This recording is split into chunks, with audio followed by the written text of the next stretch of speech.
Hello and welcome to the English Talk Show. I'm Rex.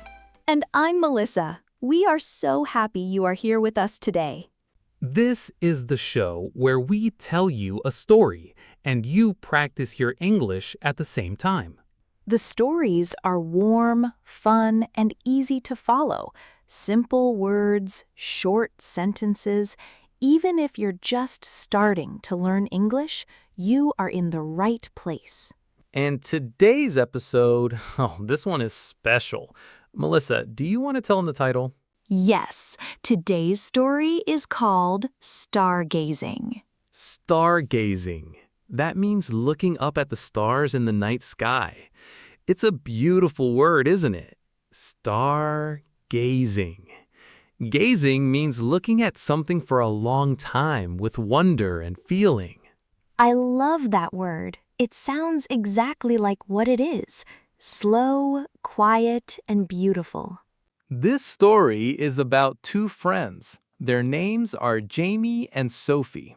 They have known each other since they were children, but life took them in different directions. And then, one summer, they meet again. Under a sky full of stars, and something magical happens. Okay, I already have goosebumps. Let's begin. It was a warm Friday evening in July. The sun was painting the sky orange and pink as families arrived at Pine Lake Campground, a quiet place in the mountains surrounded by tall trees and fresh air. Birds sang their last songs of the evening. You could smell the trees and the grass, and somewhere nearby a campfire was starting, the warm smell of wood drifting through the air. Jamie arrived in an old blue car, 26 years old, tall with dark hair and quiet eyes. He stepped outside and took a deep breath. The mountain air was cool and clean. It felt good to be here. His family used to come here every summer when he was a child, running between the trees, catching fireflies at night, eating sandwiches by the lake. Those were happy memories. He opened the trunk and took out his bags. His aunt had organized a trip, a big family reunion. Old friends, cousins, neighbors, everyone was invited. And then he heard a voice, a bright, laughing voice from across the campground. He turned around and he stopped. There she was, Sophie, helping her mother set up a tent, laughing at something her mom had said. Her brown hair tied back, a yellow sweater. She looked exactly the same, but also completely different. Oh, I feel this moment already. You know that feeling when you see someone from your past and your whole body just freezes? That's Jamie right now. Exactly. He couldn't move. He just stood there, holding the sleeping bag, staring. And then Sophie turned her head, and she saw him too. She blinked once, twice, and then a huge smile spread across her face. She walked over to him, quickly, almost jogging. "Jamie?" she said. Her voice was warm and surprised. "Is that really you?" Jamie laughed, a little nervous, a little happy. "Yeah," he said, "it's really me." He put down his bag and they hugged. A real hug. The kind of hug between two people who have missed each other for a long, long time. "I can't believe you're here," Sophie said, stepping back and looking at him. "How long has it been? 4 years?" 5, Jamie said quietly. It's been 5 years. They looked at each other and both felt it. That strange, sweet feeling when time collapses and 5 years feels like 5 seconds. Quick vocabulary note. Reunite means to come together again after time apart. Jamie and Sophie are reuniting tonight. A beautiful word for a beautiful moment. The rest of the evening was busy and cheerful. Children ran around the lake. The smell of grilled food filled the air. Jamie helped set up chairs, and Sophie helped her mom cook dinner. But they kept finding each other across the campground. Jamie would look up from what he was doing, and Sophie would be there, laughing with her cousin. and sometimes she would look back at him too. At dinner, they sat together and talked about their lives. Sophie was working as a teacher now. "I teach 8-year-olds," she said with a grin. "Exhausting and adorable." Jamie laughed. That sounds like you. You were always good with people. You always knew how to make someone feel better. Sophie looked at him. You remember that? She asked softly. "I remember everything," Jamie said. Then he looked down at his food, as if he had said too much. Sophie didn't say anything. She just smiled, a small, quiet smile, and looked at the fire. Oh, Rex, I remember everything. I need a moment. Huh, I know. And it gets better, because the real magic, that all happens later that night. After dinner, the adults sat around the campfire, talking and laughing. The children had gone to sleep. The sky above was growing darker, and one by one, the stars began to appear. First 1 star, then 2, then 10, then hundreds, and then the whole sky was full of them. Tiny white lights scattered across the darkness like silver dust. Sophie was washing dishes when she looked up and saw the sky. She gasped quietly and set everything down. Then she turned and found Jamie sitting alone on a log, also looking up. She walked over slowly. "Hey," she said. He looked up. "Hey," he replied. There was a comfortable silence between them.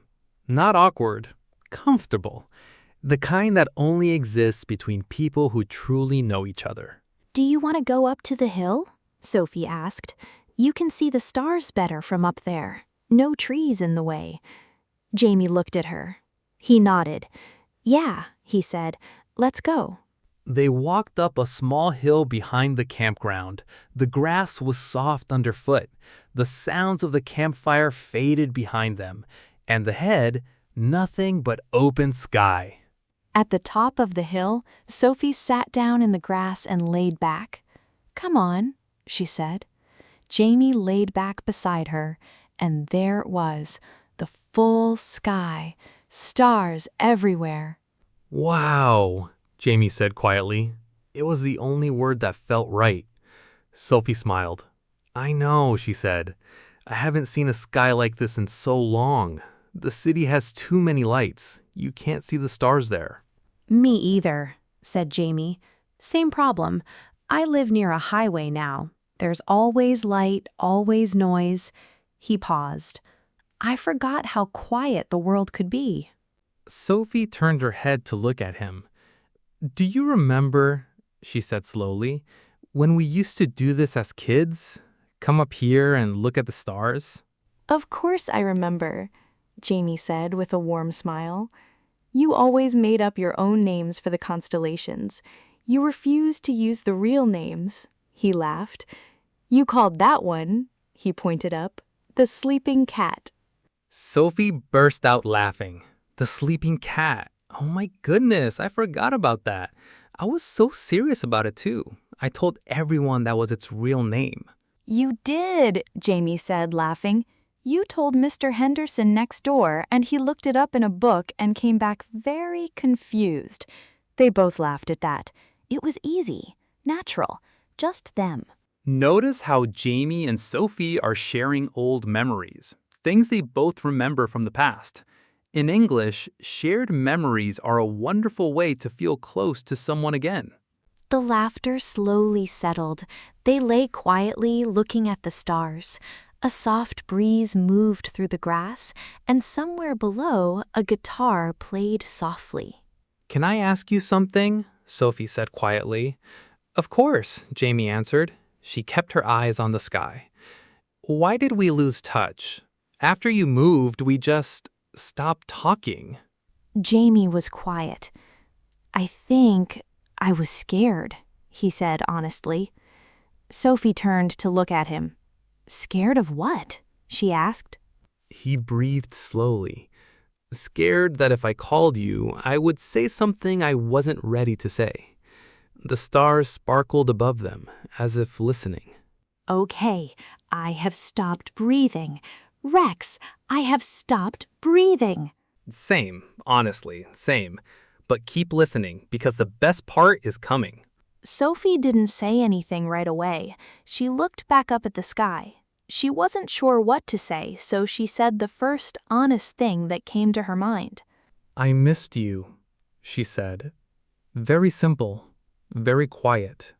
3 words, but the most important ones she had said in a long time. Every single day, I missed you. Jamie closed his eyes.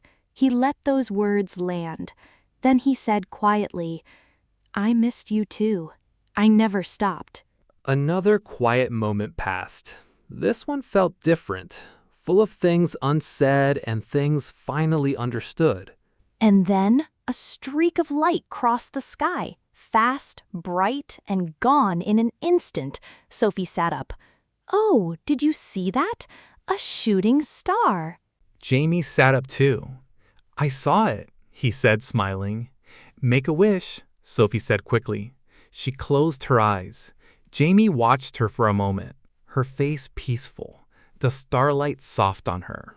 Quick note. We say make a wish when we want something to come true. We make wishes on shooting stars or birthday candles. It's a lovely tradition. What did you wish for? I can't tell you or it won't come true. Sophie opened her eyes. She looked at Jamie. Did you make a wish? She asked. He looked right at her. Yes, he said. What did you wish for? She asked, tilting her head a little. Jamie paused. He seemed to be deciding something big. Then he spoke, slowly and honestly. I wished that I wouldn't be too scared tonight. I wished that I could finally say what I should have said 5 years ago. Sophie's breath caught. Jamie, she said softly. He turned to face her fully now. His voice was steady but warm. Sophie, I have liked you more than just a friend since we were 16 years old. I never knew how to say it, but tonight, I don't want to go home without saying it. Oh my goodness. Okay, I need everyone listening to just take a breath because wow. I know. Now let's see what Sophie does. Sophie stared at him for a moment, and then she laughed. Not a nervous laugh, a free laugh. The kind that comes when you finally hear something you have been waiting to hear for a very long time. Jamie, she said, still smiling, do you know what I wished for on that shooting star? He shook his head slowly. I wish that you would say exactly that. Jamie's eyes went wide. Really? He asked. Sophie nodded, her smile full and bright. Really, she said.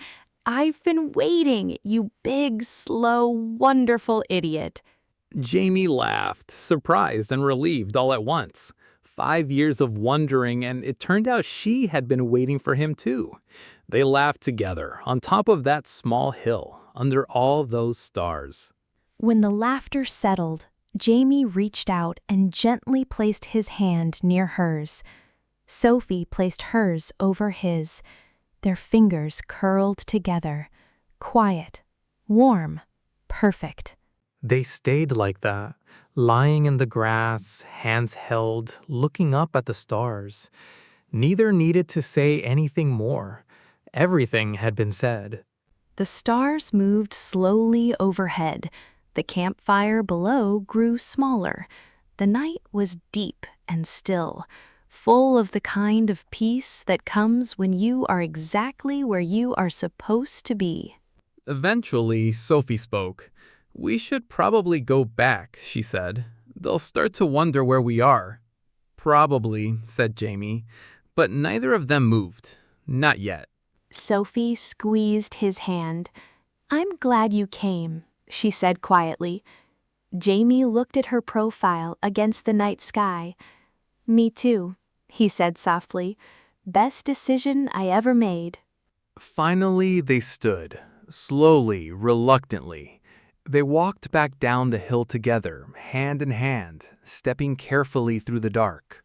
When they returned, most adults had gone to their tents. The campfire was just embers, a soft orange glow. The world was still and quiet. Jamie and Sophie sat beside it together. They talked until the fire went dark, about their lives, their dreams, the places they wanted to visit. They talked like two people who had been waiting 5 years for exactly this. When Sophie said goodnight, she stopped at the tent door and turned. "Jamie?" she said. He looked at her. "Don't lose touch again." A promise she was asking him to make. Jamie smiled, warm and sure. "I won't," he said. "I promise." Sophie smiled back and stepped inside. And Jamie stood there in the dark, looking up one more time at all those stars. He whispered something to the sky. Nobody heard what he said, but somewhere above Pine Lake Campground, one star seemed to shine a little brighter, just for him. And that is the end of Stargazing. Two childhood friends, 5 years apart, one night under the stars. A story that was always worth waiting for. Oh, that story. Every single time. Rex, I love this story so much. It's so simple and so beautiful at the same time. It really is. Nobody runs through the rain. Nobody makes a grand speech. They just tell the truth, quietly, under the stars. And that is enough. The most real kind of love, honest and simple. Let's review our 2 language moments. First, gazing. To gaze means to look at something with wonder for a long time. Stargazing, looking at the stars with wonder and peace. And second, make a wish. Sophie made a wish on a shooting star and it came true. Remember that phrase. It's simple, sweet, and very useful in English conversation. Here is your challenge. The next time you see a clear sky, go outside and look up. Describe what you see in English, even one sentence. That is English practice and stargazing at the same time. Best homework ever. Thank you, Melissa, and thank you all for listening today. You made it to the end. Your English is getting better every single day. Keep listening and keep practicing. Learning a language is brave, and you are doing it. Until next time, take care, and maybe go find your own hill to look at the stars. Bye, everyone. Bye. See you next time.